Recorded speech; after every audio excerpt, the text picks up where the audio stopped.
a range of 6 sparkling wines, 5 of which are international award-winning sparkling wines. One has only been released in the last month, so it hasn't had a chance to go into competition yet. When it does, hopefully it'll pick up medals like the others have, and I won't have to say there are 5 and then there's just one on its own. I can just say we do 6 international award-winning sparkling, but that'll be next year. So basically what we make here is champagne. We're not allowed to call it champagne, of course. Our friends and neighbours across the channel insist we call it anything else. So here in the UK we call it English quality sparkling wine, which is a mouthful in itself, I can tell you. But if you know your champagnes, you know that you can only make them from a specific group variety of different types of vines. They're known as the noble grape varieties, and they are Pinot Noir, a red grape you see in some still wines, Pinot Meunier, a little known red grape, used predominantly in Champagne for early development, volume on the palate and fruitiness, and Chardonnay. So that's what we've got planted here. We make the wines exactly as the French make their champagne. It's called Method Champenoise. Unfortunately, we're not allowed to tell you we make it by Method Champenoise. It's another protected term our neighbours don't like us to use. So we're obliged to tell you that we make it by the traditional method, which is exactly the same thing. There you go. A little bit of background on us to get us started. I started my career a long time ago now in hotel and catering management. Did a degree in that, went into the industry, discovered there was long hours and not much money in that line of work, so got out pretty quick. Started my first computer company when I was 26 here in Bournemouth, selling the first IBM and Apple personal computers along with others. Hello there. Hiya. Welcome. That's okay, no problem.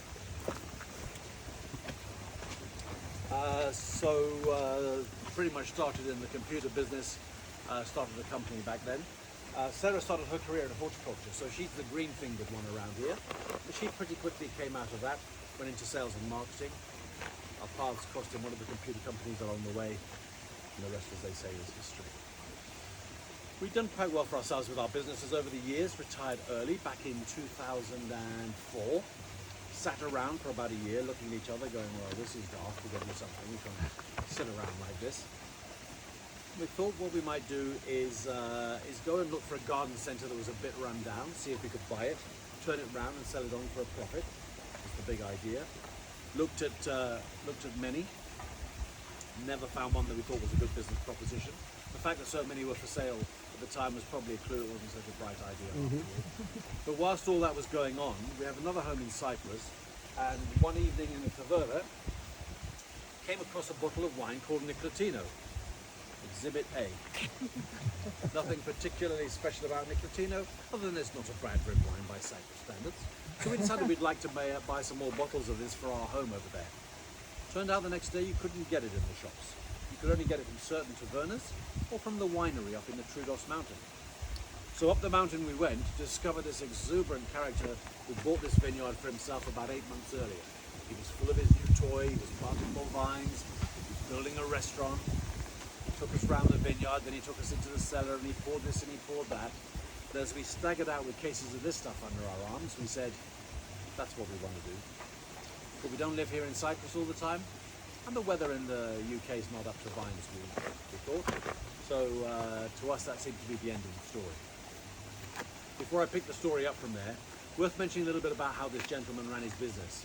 He was very proud of the fact that his daughter, who was obviously a bit of an artist, had designed each of the different labels for his wines, this one being the Nicotino example. In his cellar, he had racks and racks of red wines all developing down, beautifully down one side, and over on the other side over here was his labelling machine with all the different labels his daughter had designed, of which he was so proud. We said to him, that's excellent, we'll have a couple of cases of the Nicotino, please. Yes, he said, you choose. We said, no, we'll just have a couple of cases of the Nicotino, that's fine. Yes, he said, you choose. The way he worked was, you could have any wine you liked off the racks over here, and you could come over to the labelling machine. You're reading ahead of me, choose any label you like the look of on the labelling machine, put the two together, job done. So I have absolutely no idea what is in this bottle. We liked it over there and we decided to put it. Only in Cyprus. Maybe, I don't know. We came back and to our amazement discovered there were 406 vineyards here in the UK at that time. A couple of months back, the national press reported there are now 1,030. It is, would you believe, the fastest growing part of the UK agricultural economy, planting vines. Farmers are doing it everywhere. It's complete madness. So back then we decided we'd better look into this and see if there was an opportunity we were missing out on. First thing we decided to do was go and try and meet the owners of the biggest vineyards here in the UK, see if they would talk to us about their businesses, see if we could establish was there an opportunity or not. They were actually remarkably forthcoming. Back then the industry had been a little bit of a cottage industry. Lots of Germanic vine varieties had been planted here to suit the UK taste and market. Those of us of a certain vintage will recall we were all enjoying our Liebfrau Milch and our Blue Nun and our Mateus Rosé and other stuff that was being passed off as wine back then. But actually, the industry was just waking up to the idea that you could plant those champagne variety vines here in the UK and grow them very successfully. So that's what we decided we would do. When we had these meetings, I think two main things stood out to us. First, they told us if you have deep pockets, a lot of patience and a lot of courage, you can start a pretty good business. I say courage advisedly because when you start a vineyard from scratch as we did here, it takes 3 years before you get any grapes. Then it takes another 3 years minimum in the champagne making process before you have any wine to sell. So you commit yourself to ploughing eye-watering amounts of money into a black hole for 6 years with no prospect of anything coming back. And that's not the scary part. The scary part is before you start doing that, you can't go to all the lovely hotels and restaurants around here and say, if we do this, will you buy our wine? Because what are they going to say? When you have some wine, bring it, we'll try it, and we'll answer that question for you. So you kind of have to go into this with the courage of your conviction, or complete stupidity. Even now I'm not sure which of those two it was. I know which our family thought it was at the time. But as you can tell, in we went, and some nearly 20 years later, here we are, alive and well, and I'm delighted to say thriving. The other thing we picked up from these meetings, wherever we went, we tried their wines. There's still wines for some and some, but their sparkling wines were always absolutely excellent. And that clued us into the idea we should specialize in sparkling wine. Not surprising when you think about it. If you think where Reims and Epernay, the Champagne region is, it's pretty much towards the north coast of France. South coast of the UK, north coast of France, climatically pretty similar. And indeed the terroir, the soil conditions on both sides of the channel, very similar too. The two land masses were once joined up, as you probably know. So actually, the conditions here for the UK, the south of the UK, are ideal for growing the champagne variety grapes. And so we decided we would specialize in that. Next thing we did was we went and studied viticulture for a year at a college, an agricultural college called Plumpton College near Brighton. It's a centre of learning excellence for the wine industry here in the UK. So we studied viticulture to understand what mess we were getting ourselves into, whilst we started to look around for a farm to buy and plant. This farm that you arrived today, Flowers Farm, was available for sale. When we came to look at it, there were cows behind the field, behind the barns here, in the immediate fields locally. Turnips growing in the bigger vineyard area further over that we'll be going out into. We bought the farm, we shoed off the cows, we ploughed up the turnips, planted the vines that we brought in from nurseries over in Epernay and Champagne to create a champagne facsimile of a champagne vineyard here on the south coast. And as I've already said, some nearly 20 years later, here we are alive and well and kicking. The other thing I think is worth mentioning about us as we pass is our commitment to sustainability. When we created this business, we committed to create as green and sustainable a business as we possibly could. To that end, we were awarded Environmental Business of the Year 2019, recognizing all sorts of initiatives that we're passionate about here. To give you just a few examples, the business has solar panels all around this. You can see some on the visitor center here. We generate all our own electricity, store it, run 100% electric vehicles for our personal use and for our deliveries here, out of our own, running from our own electricity that we've generated. Keep our carbon footprint on the roads to the minimum we can possibly make it. Out in the vineyard, we use very sophisticated recycled spraying machines. They encapsulate the vines as you drive along, spraying foliar feed and the like onto the leaves. What doesn't land on the leaf and stay there gets sucked straight back and recycled around inside the machine. Good from an economic point of view, of course, but it also means we're not throwing spray out into the environment, we're keeping it in as tight and controlled an area as we possibly can. Took all the fencing down to allow wildlife to roam freely through the vineyard and live in the vineyard. We have a family of deer that live out there permanently. Keep your eyes open while we're out in the vineyard. You may catch sight of them. They'll check you out as you go by in a sort of nonplussed sort of way. I think they own and run the place, and probably do. We recycle absolutely everything we possibly can. To give you a dramatic example of that, the vineyard is named after the large oak tree you see towering above the farmhouse back there. I was only sitting up there on the top shelf yesterday and realised you can't see that tree from up there, so you're going to have to imagine there's a big oak tree sticking out over the back of the farmhouse. That tree is about 350 years old.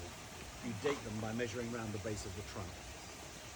Sadly, about 3.5 years ago, we had a big storm. A quarter of that tree peeled off and crashed down. We've committed ourselves to recycle, reuse every part of it. To that end, the area you're in here and the benches you're sitting on were created out of that event. So you're sitting on benches that are circa 300 years old, which I guess qualify as antique, I'm not sure. The chairs over here I can't speak for. Recycle package, I could bore you for a while without going through it. Other than to say it's a key part of our ethos and who we are as a business, constrains the geography and the way we operate, but it's part of us as a family business. The way we work here, Sarah is the green-fingered one, as I've already mentioned, so she's the vineyard manager. She looks after that side of our business. I look after more the sales, the marketing, the admin side of what we do here. Although in reality, we're a small boutique family business, so I get involved in the vineyard, she gets involved in the marketing, and we kind of muck in, is the truth.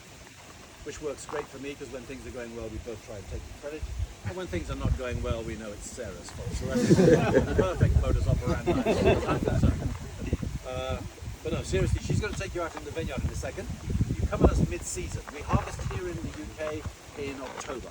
September in Champagne, they're a little bit further south, but we'll be harvesting here in October.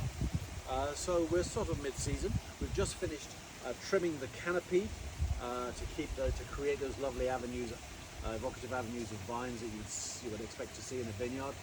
It's just about coming due for its second trim. That takes the tops off and the sides off.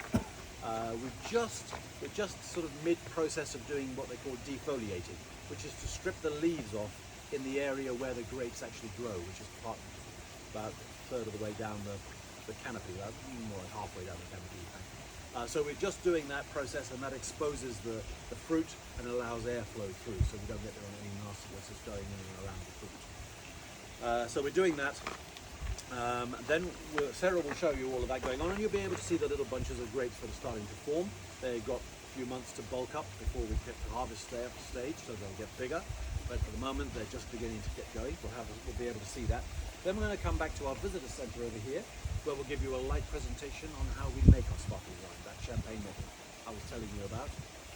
Following which we'll do a wine tasting of some of our international award-winning sparkling wines, so that we can compare and contrast the different styles of wine that we create when we blend the three varieties in different ways, or indeed keep them separate, or actually produce them, use a different production process.